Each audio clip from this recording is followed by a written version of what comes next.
आज सब सच्चाई बताऊंगी गोसाई जी को। क्या बताओगी प्रिय? सब झूठ बोलते हो तुम। कभी मधुमंगल का बहाना, कभी श्रीदामा का। पता है मुझे, रोज कपाट बंद होते ही खिड़की से निकलकर कहाँ जाते हो। अरे मेरी प्यारी प्रिय, चुप रहना, किसी से मत कहना। एक शर्त है, कल से जहां जाओगे मुझे भी संग ले चलो। ये नहीं हो सकता प्रिय, आप तो करुणामयी हो, दयालु हो। मैं तो जाता हूं, बस अपने भक्तों से मिलकर लौट आता हूं, पर आप उनके दीन दुख देखकर सब कुछ दे आओगी। तो ठीक है, मैं गोसाई जी को बता देती हूं। नहीं नहीं, बस एक शर्त है, मौन जाओगी, मौन आओगी, वहां कुछ नहीं कहोगी, कुछ नहीं करोगी। चलो फिर आज सूरदास के यहां चलते हैं। एक छोटी सी कुटिया, भीतर सूरदास जी विराजमान हैं, आंखें बंद, हाथों में करताल, मुख पर एक अलौकिक तेज, और श्यामा श्याम एक कोने में बैठ जाते हैं, ठोड़ी पर हाथ धरकर। और तभी सूरदास जी ने गाना प्रारंभ किया।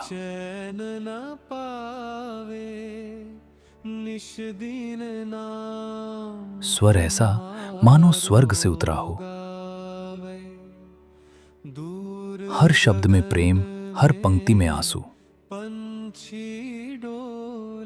किशोरी जी के नेत्र सजल हो गए, एक बूंद गालों पर ढलक आई। ठाकुर जी जान गए, कुछ नहीं, आज बहुत कुछ होने वाला है। आप सब देखते रहना, आगे क्या होता है। आज किशोरी जी मुझे पकड़वा के ही मानेंगी। आप सब प्रार्थना करो मेरे लिए। सूरदास जी ने पद पूरा किया, लाठी उठाई और कुटिया से बाहर निकल पड़े, और दोनों श्यामा श्याम सूरदास जी के पीछे पीछे चल पड़े। सूरदास जी आगे आगे लाठी टेकते हुए, और पीछे लालजू और लाडलीजू। तभी आगे मार्ग में एक गहरा गड्ढा था। सूरदास जी को दिखाई नहीं देता, पर वो सीधे उसी दिशा में बढ़ रहे हैं। किशोरी जी एकदम घबरा गईं। अरे अरे देखो, ये तो गड्ढे में गिर जाएगा, जल्दी रोको।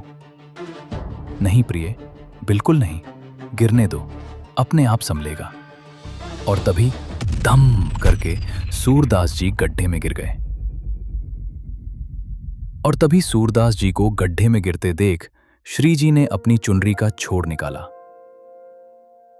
ठाकुर जी ने अपनी काली कमरी का छोर निकाला। दोनों को बांधकर एक रस्सी बना दी गई। ठाकुर जी ने गड्ढे की ओर झांक कर पुकारा, बाबा, बाबा। कौन है भैया? मैं हूं बाबा, गोपाल, पास के गांव का। अच्छा भैया, क्या बात है? बाबा, आप गड्ढे में गिर गए हो, मैं मदद करता हूं, बाहर आ जाओ। कैसे आऊंगा भैया, बहुत गहरा गड्ढा है। मैंने अपना पटका डाल दिया है, पकड़ लो, खींच लूंगा। सूरदास जी ने हाथ बढ़ाया, और तभी हाथ में आई एक कारी कमरी। जैसे ही उंगलियां कमरी से छुईं, सूरदास जी के नथनों में एक सुगंध आई। सूरदास जी ने सोचा, ये सुगंध, ये तो वही सुगंध है जो आज सुबह श्रृंगार के दर्शन में श्रीनाथ जी के श्री अंगों से आ रही थी। ठाकुर जी ने अपनी कमर पर बांधा हुआ श्री जी का चुनरी छोड़ थामा, और श्री जी पीछे से ठाकुर जी की कमर पकड़कर पूरी शक्ति से खींच रही हैं। इस दृश्य से पूज्य श्री प्रेमानंद जी महाराज जी की सिर्फ एक ही बात याद आती है कि भगवान से बढ़कर हमें कोई प्रेम नहीं करता, और ऐसा प्रेम कि भगवान भी भक्त के दास बन जाते हैं। सूरदास जी कमरी पकड़कर ऊपर चढ़ने लगे। युगल किशोर सूरदास जी को बाहर निकाल रहे हैं। सूरदास जी जैसे जैसे ऊपर आ रहे हैं, उनके अंधे नेत्रों से आंसू बह रहे हैं। जैसे ही महाराज बाहर निकले, सूरदास जी ने लड़खड़ाने का अभिनय किया और सीधे श्री जी के चरणों में जा गिरे। दोनों चरण कसकर पकड़ लिए।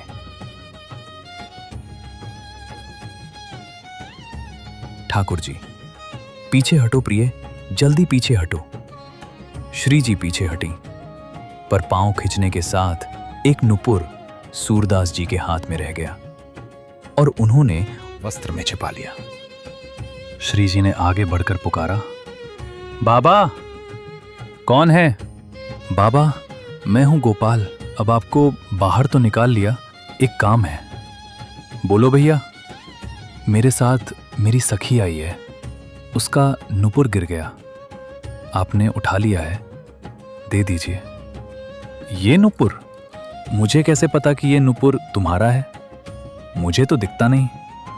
ऐसा करो, तुम्हारी सखी के दूसरे पैर का जो नुपुर है उसे मेरे पास लाओ, मैं हाथ से छूकर पहचान लूंगा।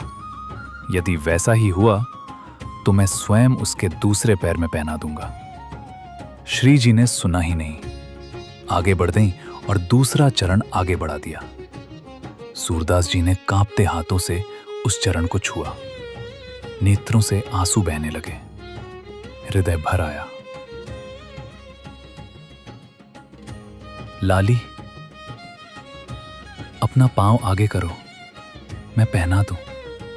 श्री जी ने पांव आगे किया और जैसे ही सूरदास जी ने नुपुर बांधा, तुरंत दोनों हाथों से श्री जी को पकड़ लिया और गले लगा दिया। सूरदास जी, अब नहीं जाने दूंगा, आज तो कृपा करनी ही पड़ेगी। मुझ पर कृपा करो, तभी जाने दूंगा। अरे बाबा, छोड़ो। नहीं ठाकुर जी, आज नहीं छोड़ूंगा, बड़े दिनों में हाथ आए हो। तब सूरदास जी की व्याकुलता के कारण श्यामा शाम को सूरदास जी को दिव्य दृष्टि देकर अपने आप को प्रकट करना पड़ा। ये थे हमारे सबके प्यारे सूरदास। ये उस अलौकिक समय और स्थान की बात है, गोलोक वृंदावन, जब उद्धव जी के हृदय में ठाकुर जी से मिलने की, उनके दर्शन की तीव्र व्याकुलता उठी। इसी वेदना के साथ उद्धव जी पहुंचे उस निभृत निकुंज के प्रवेश द्वार पर, जिसमें कोई प्रवेश नहीं कर सकता, सखा हो या सखी। तभी पीछे से एक सखी की आवाज आई, उद्धव जी रुकिए, ठाकुर जी अभी अपनी अंतरंग लीला में हैं, आप भीतर नहीं जा सकते। ये थी ललिता सखी। उद्धव जी बोले, क्यों नहीं जा सकते? ठाकुर जी मेरे प्रिय मित्र हैं। उद्धव जी नहीं माने और भीतर प्रवेश कर गए। तभी ललिता ने पीछे से उद्धव जी को श्राप दे दिया, जाओ उद्धव, जो मर्यादा तोड़ते हो उसका मूल्य चुकाओ। भीतर जाकर तुम्हें कुछ दिखाई नहीं देगा, तुम नेत्रहीन हो जाओगे। उद्धव जी को भीतर कुछ नहीं दिखाई दिया, न ठाकुर जी और न ही किशोरी जी। और तब उनकी इस व्याकुलता को देखते हुए ठाकुर जी ने उद्धव जी के सर पर हाथ रखकर कहा, उद्धव रो मत, ये श्राप नहीं, ये मेरी लीला का निमंत्रण है। कलयुग में तुम मेरे नाम की ज्योति जगाने आओगे, तुम्हारा नाम होगा सूरदास। संवत 1535, बैसाख शुक्ल पंचमी। दिल्ली से थोड़ी दूर सीही गांव में एक निर्धन ब्राह्मण के घर एक दिव्य ज्योति का जन्म हुआ, जिसके पास सांसारिक नेत्र नहीं पर अलौकिक चक्षु थे। घर में सूर ने जन्म लिया था, पर घर वालों को उजाला नहीं दिखा। माँ पिता सबने मुंह फेर लिया। नेत्रहीन बालक के प्रति पिता उदासीन रहने लगे। सब स्वार्थी घरवाले उस बालक को बोझा मानने लगे। पर उस बालक के भीतर जो संस्कार थे वो किसी और ही जन्म के थे। एक दिन घर में एक छोटा सा प्रसंग हुआ जो सूर को सूरदास बनाने वाला था। पिता को कहीं से 2 रुपए मिले थे। उस निर्धन घर के लिए वो 2 रुपए किसी खजाने से कम नहीं थे। उन दंपत ने वो 2 रुपए सुरक्षित जगह पर रख दिए। वो खुशी से रात भर सो नहीं पाए, पर सुबह उठे तो दोनों रुपए गायब। वो 2 रुपए चूहे लेकर चले गए थे। पिता रुपए खोने के गम में फूट फूट कर रोने लगे। बालक सूर ने सुना और बोले, पिताजी इतने रोते हो, यदि यही रुदन ठाकुर जी के लिए किया होता तो वो प्रकट हो जाते। तू क्या जाने,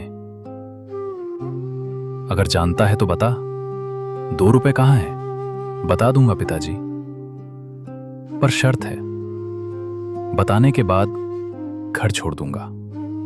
पिता बोले, जाएगा कहाँ? दिखता भी नहीं तुझे। पिताजी, आपको नेत्र दिए ठाकुर जी ने, ताकि गड्ढा आए तो संभल कर चलो। मुझे नेत्र नहीं दिए, क्योंकि मेरे नेत्र स्वयं श्याम सुंदर हैं। मेरी उंगली वो पकड़ते हैं और पकड़ते आएंगे।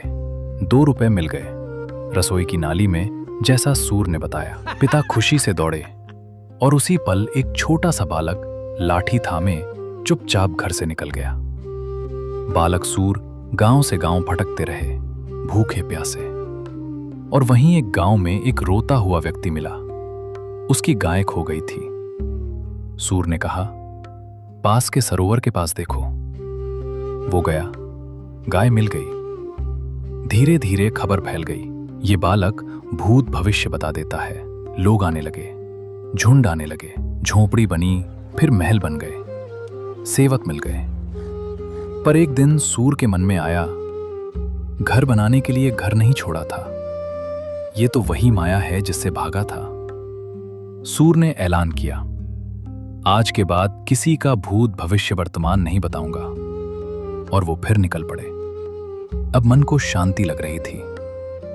वे मथुरा पहुंचे। मथुरा से रेणुका क्षेत्र में, फिर वहां से यमुना तट पर गऊ घाट आए। यहां काव्य और संगीत का अभ्यास करने लगे। पर भीतर एक अधूरापन था, एक प्यास थी जो बुझ नहीं रही थी। अब सूरदास जी की उम्र 31 साल हो गई थी। उन दिनों सूरदास जी को महाप्रभु वल्लभाचार्य जी के बारे में जानकारी हुई। महाप्रभु जी का नाम सुनते ही सूर का हृदय कांप गया। जिनके नाम में इतनी शांति है, उनके दर्शन में कितना अमृत होगा। तभी सूर ने एक गांव वाले से पूछा कि आचार्य श्रीमद् वल्लभाचार्य जी कहाँ मिलेंगे।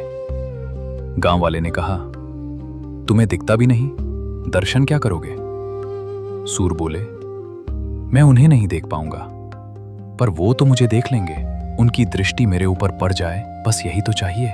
सूरदास जी महाप्रभु वल्लभाचार्य जी के पास गए और दंडवत किया।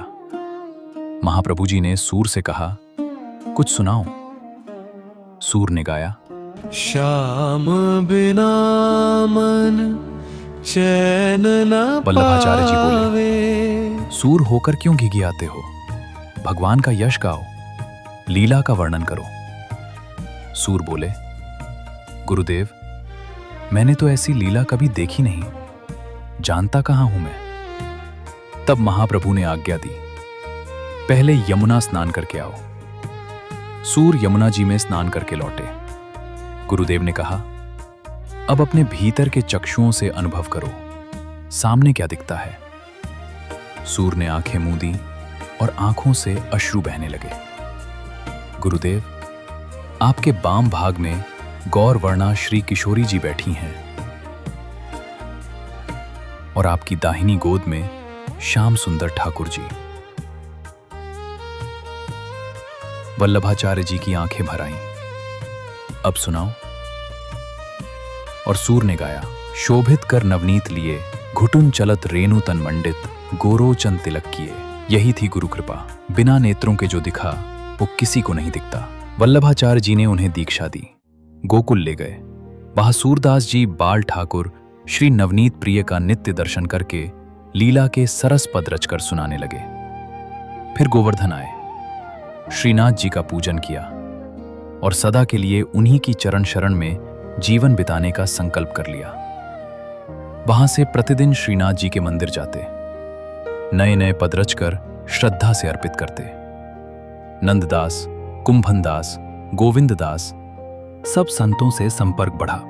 अष्टछाप में वे प्रमुख कीर्तनकार घोषित हुए और वहीं उन्होंने सूर सागर जैसे विशाल ग्रंथ की रचना की। लोगों के मन में शक था, ये सूरदास जी पहले से जो सोच कर आते हैं, ठाकुर जी वैसा ही श्रृंगार पहन लेते हैं।